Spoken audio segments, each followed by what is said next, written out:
আসসালামু আলাইকুম। সত্যিকারের অর্থে নাইম শেখ কিন্তু বেশ ভালো ব্যাটিং করছিলেন, তবে নাইম শেখকে বোকা বানিয়ে মোস্তাফিজুর রহমান আউট করেছেন। কোটি টাকার প্লেয়ারকে বোকা বানিয়েছেন মোস্তাফিজুর রহমান।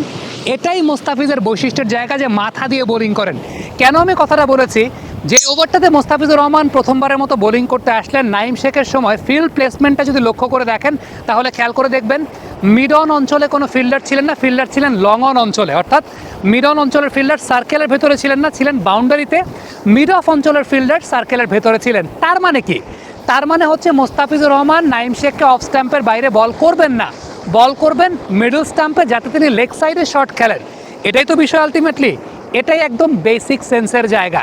কিন্তু যেই বলটায় আউট হয়েছেন নাইম শেখ, খেয়াল করে দেখেন বলটাকে কিন্তু অনেক বাইরে থেকে ড্র্যাগ ইন করতে হয়েছে নাইম শেখকে, শট খেলতে হয়েছে অনেক বাইরে থেকে।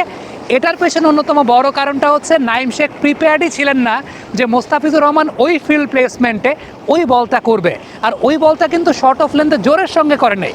জোরের সঙ্গে যদি করতেন তাহলে এই বলটা টাইমিং করে ফেলতেন নাইম শেখ।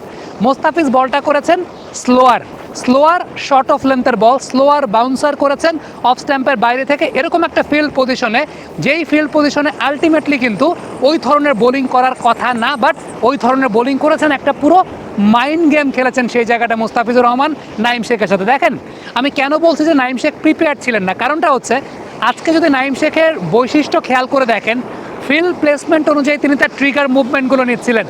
দেখেন যেই সময়টাতে নাইম শেখ রিয়েলাইজ করছিলেন যে বোলার তাকে অফ স্ট্যাম্পের বাইরে বল করবে, তখন তার ট্রিগার মুভমেন্টটা ছিল অফ স্ট্যাম্পটা কাভার করে খেলছিলেন। কারণ তিনি ফিল্ড প্লেসমেন্ট থেকে রিয়েলাইজ করে নিচ্ছিলেন যে বোলার এখন অফ স্ট্যাম্পের বাইরে বল করবে, কারণ ফিল্ডার অফ সাইডে সব বাইরে, সার্কেলের বাইরে।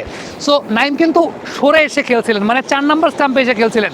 আবার যে সময় ফিল্ড প্লেসমেন্টে চিন্তা করছিলেন যে বোলারটাকে লেগ সাইডে খেলানোর জন্য বল করবে, নাইম কিন্তু সরে এসে ব্যাটিং করছিলেন, অর্থাৎ লেগ স্টাম্প ছেড়ে দিয়ে ব্যাটিং করছিলেন। সো মোস্তাফিজের ওই ওভারে আলটিমেটলি যে বিষয়টা ঘটেছে সেটা হচ্ছে মোস্তাফিজ যে ফিল্ড প্লেসমেন্টটা করেছেন, নাইম শেখ দাঁড়িয়েছেন কিন্তু ওই লেগ স্ট্যাম্প ঘেসে। তিনি কিন্তু অফ স্ট্যাম্পের বাইরে দাঁড়ান নাই, বা অফ স্ট্যাম্প ওই করিডোরটা মেনটেন করে দাঁড়ান নাই, দাঁড়িয়েছেন লেগ সাইড ঘেসে। সো মোস্তাফিজ বলটা করবেন তিনি ভেবেই নিচ্ছিলেন যে মিডল স্টাম্প অথবা লেগ স্টাম্পের মধ্যে, বাট মোস্তাফিজ বল করেছেন আউটসাইড অফ স্টাম্প। যেই কারণে নাইম শেখ এই জায়গায় কনফিউশনে পড়ে গেছেন, তার মধ্যে স্লোয়ার এটা ড্র্যাগ ইন করে টেনে নিতে অপ্রস্তুত ছিলেন, তিনি বিষয়টাতে ইনসাইড এজ হয়ে গেছেন।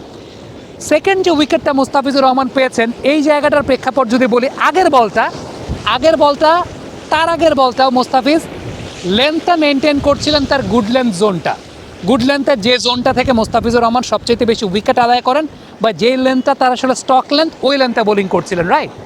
আগের বলটা একটা 130 কিলোমিটার গতির গুড লেন্থে 5-6 মিটার লেন্থে পিচ করা একটা বল ছিল।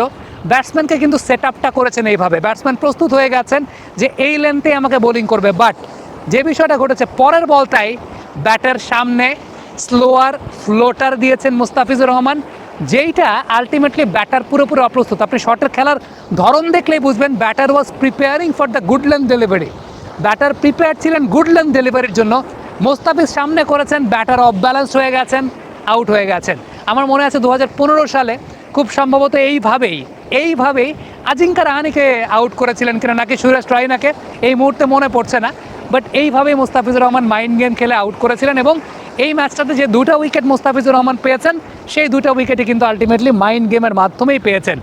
রংপুরের এই বোলিং লাইন আপ আপনি আসলে কী বলবেন? সুফিয়ান মুকিম সেই জায়গাটায় আছেন, ফাইম আশরাফ তো মানে বিপিএলে বোলিং করলেই উইকেট পান, 5 উইকেট পেয়েছেন। মুস্তাফিজুর রহমান আছেন, আলিস আল ইসলাম আছেন। রংপুরের এই বোলিং লাইন আপ খেলবে কে? কমেন্ট বক্সে আপনাদের মন্তব্য মতামত জানতে চাই।